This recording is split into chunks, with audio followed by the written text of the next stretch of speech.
Hi friends, and welcome to this week's episode of Unwanted Parenting Advice.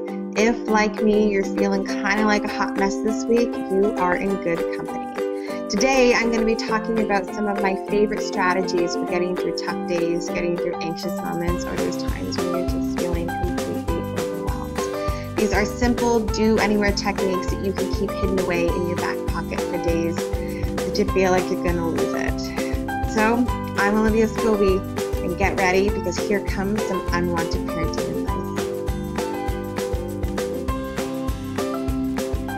advice.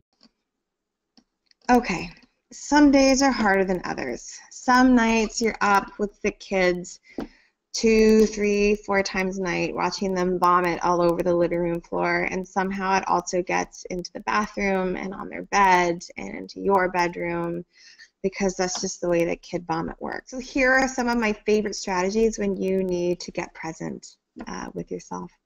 Often when it comes to anxiety, we are doing one of two things. We're either looking to the past and reliving memories or thinking about all the stupid things that we said that one time, or we're looking to the future and we're anticipating all the things that could go wrong.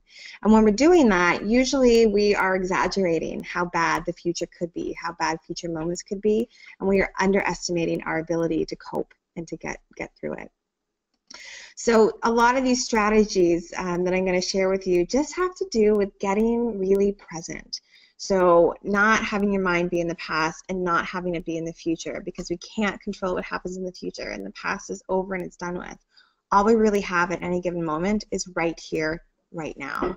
So one of my favorite ways for getting grounded when I'm finding my brain going places that I don't want it to is the 5-4-3-2-1 technique. And this technique is fairly simple.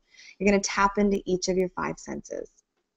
So just start by looking around the room, getting really present in the room, and trying to name 5 things that you can see.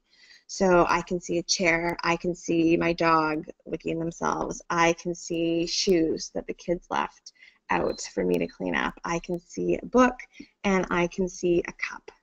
Next, you want to name 4 things that you can feel. So I can feel my feet on the floor, I can feel the skin, my skin touching my shirt, I can feel my ring on my finger, and I can feel the chair supporting me right now. Then name 3 things that you can hear around you. So I can hear cars outside, I can hear the fan on in the kitchen, I can hear my dog's sighing next to me. Then for 2 things that you can smell. So I can smell dinner cooking, and I can smell coffee in my coffee cup. And then finally 1 thing that you can taste, and I can taste remnants of the coffee in my mouth as I'm talking right now. It doesn't really matter what order you do these in, but it's just a really easy way that's not obvious to others that you can ground yourself in what's going on in the moment, ground yourself in the room that you're in.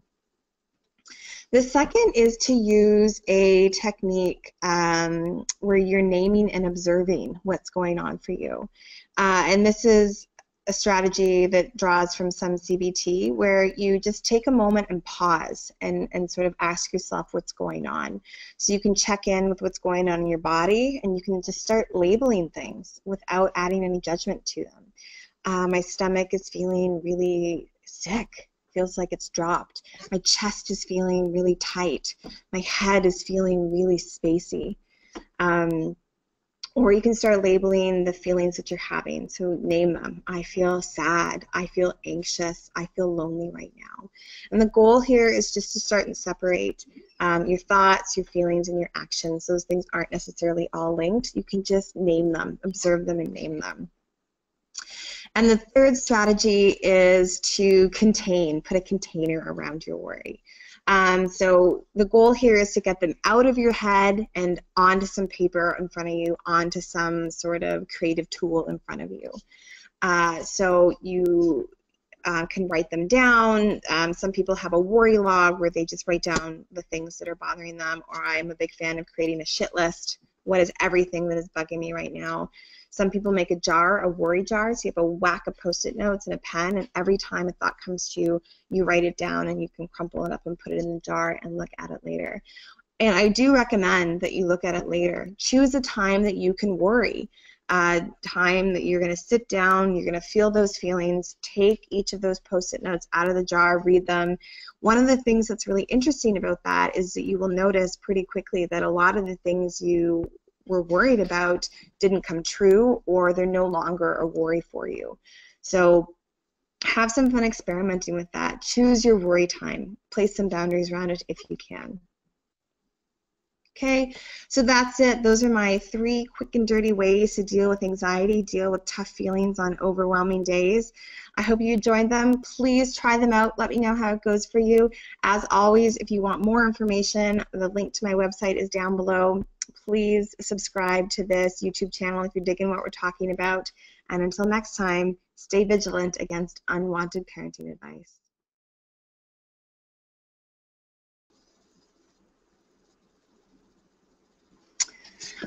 Hi everyone, and hi friends, and welcome.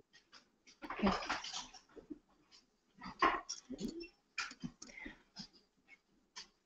Hi everyone. Go anywhere. Hi everyone. And then finally, I'll give you one more, which is just, no, I'm not going to do that.